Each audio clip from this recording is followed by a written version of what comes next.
एका रेनकोटने घेतला पुण्यातील मुलाचा जीव। आपल्याला हे ऐकल्यानंतर विश्वास बसत नसेल, परंतु ही घटना काल पुण्यामध्ये घडली। रेनकोटने नेमकं 24 वर्षीय मुलाचा जीव कसं काय घेतला आणि रेनकोट त्या मुलाच्या मृत्यूचं कारण कसं काय ठरला, चला ते पाहूया। त्या अगोदर चॅनलवरती नवीन असाल तर सबस्क्राईब नक्की करा। पुण्यातील नहरे परिसरामध्ये रात्री 11:30च्या दरम्यान ही घटना घडली। आदित्य श्रीकृष्ण वाघमारे वय वर्ष 24 याच मुलाचा जीव काल रात्री एका रेनकोटने घेतला। त्याचं झालं असं की आदित्य वाघमारे वय वर्ष 24 हा मुलगा मूळचा बीड जिल्ह्यातील रहिवासी, परंतु आदित्य गेल्या काही वर्षापासून पुण्यामध्ये जॉब करत होता। तसेच सुरेश भिल्लारे वय वर्ष 25 हा देखील बीड जिल्ह्यातील मुलगा पुण्यामध्येच काम करत होता।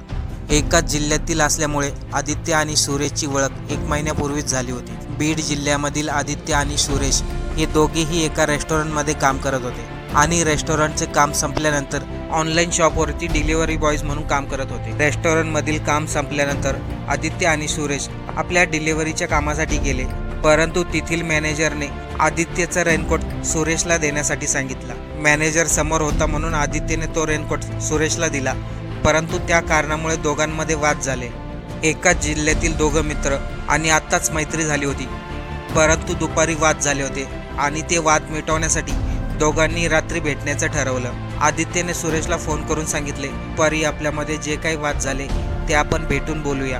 त्यामुळे आदित्य वाघमारे आणि सुरेश भिल्लारे हे दोघेही मित्र रात्री 11:30च्या दरम्यान पुण्यातील नहरे भागामध्ये भेटले, परंतु त्या ठिकाणी दुपारी रेनकोटवरून वाद झाले होते ते मिटवण्यासाठी आले होते। ते झालेले वाद मिटवण्याऐवजी त्यांच्यामध्ये आणखीन जास्त वाद होऊ लागले। त्यावेळेस सुरेश भिल्लारे या मुलाने रागाच्या भरामध्ये आपल्याबरोबर आणलेला चाकू आदित्य वाघमारे याच्या पोटामध्ये गोपसला।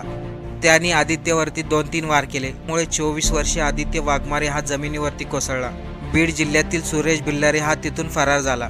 जवळच असलेल्या काही लोकांनी आदित्य वाघमारे याला हॉस्पिटलमध्ये दाखल केले, परंतु डॉक्टरांनी उपचार करण्या अगोदरच आदित्यला मृत घोषित केले। तर सुरेश हा आपल्या मूळ गावी पळून जाण्याच्या प्रयत्नामध्ये होता।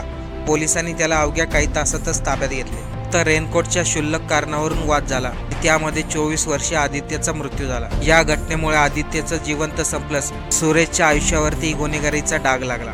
आजकाल तरुणांमध्ये थोड्या थोड्या कारणावरून मोठे मोठे भांडणं होतात आणि हेच भांडण व्यक्तीच्या आयुष्याचे वाईट दिवस आणायला सुरुवात करतात।